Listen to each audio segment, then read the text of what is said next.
Hey, what's up? This is Chris over at GameGrow.com. Going to be doing a review slash commentary on Warhammer 40,000 Kill Team. This just came out for the Xbox about 2 weeks ago, and it's pretty fun. At first look, you may think this is just your typical two-stick shooter, and to some degree it kind of is, but it's set in the Warhammer 40,000 universe. Has a lot of interesting features to it. Power-ups, co-op, you can select different classes, just lots of things that are nuanced that you won't understand until you either watch a review like this or you play it yourself. And with that, we'll start the game. Here's just an intro cinematic, kind of get you accustomed to how this game is going to be.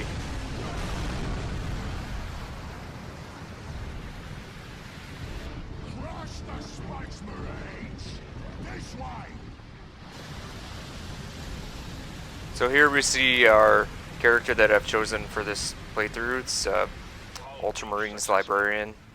Has mainly a melee weapon, a little bit of a shooter pistol, bolt pistol, and his special ability is the Psychic Shockwave. You'll see that a few times.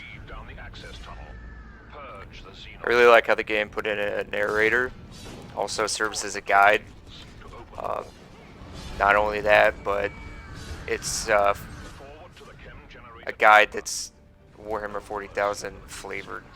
It's got the typical high gothic voice to him, and it's pretty much always there. There's not more than 30 seconds where you'll at least hear the narrator give you some sort of task that you have to do.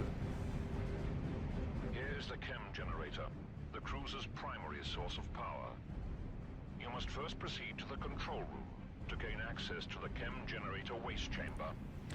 When the narrator gives you a task to do, the game usually shows you kind of like an overview of the room, so you can get a rough idea of where you have to go or what opposition you may face. That move right there is the Librarian's special move, the Psychic Shockwave. It's more of an AoE, clear everybody out from around you. It does pretty decent damage.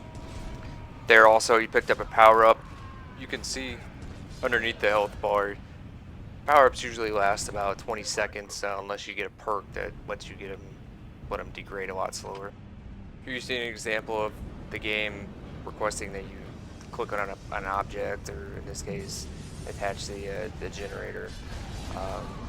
You don't just run around and shoot everything all the time. There are some tasks that you have to do. You have to interact, or you'll have to flip a switch, but you have to hold the switch, and there's people running at you. It can get challenging at points. I really dig the sound effects that they put in the game. Not only the narrator, the weapons, but the screams that the orcs do. It's very reminiscent of Dawn of War, the Dawn of War games that they put out. I think they nailed it.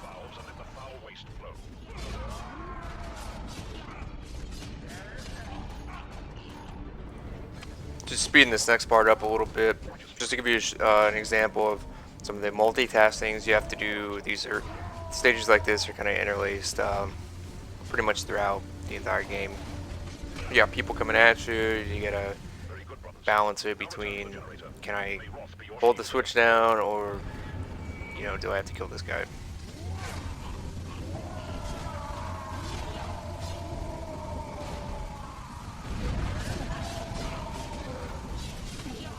Sometimes the game implements these sort of soft and rage timers, I guess you could call them, where, as you can see here, the orcs will continually come until you get out of the room.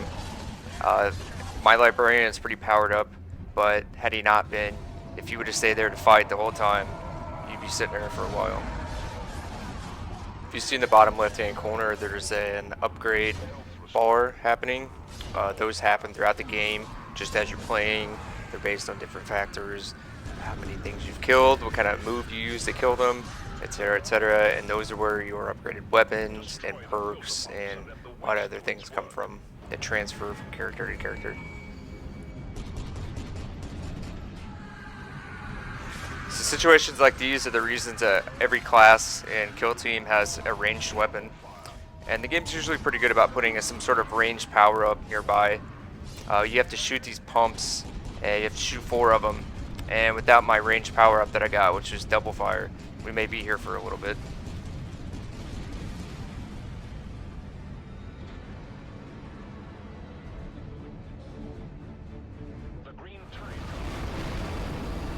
So here's just another example of a different class. This is the Tech Marine class.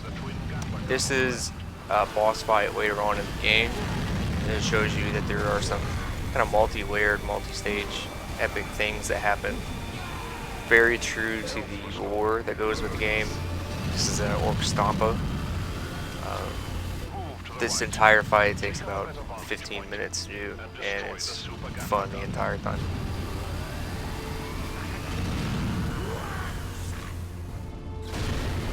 Well done. Now return to the center and target the war boss. Kill him. So that's my review for Kill Team. Very fun game. It's short. It's Xbox Live Arcade, so what can you expect?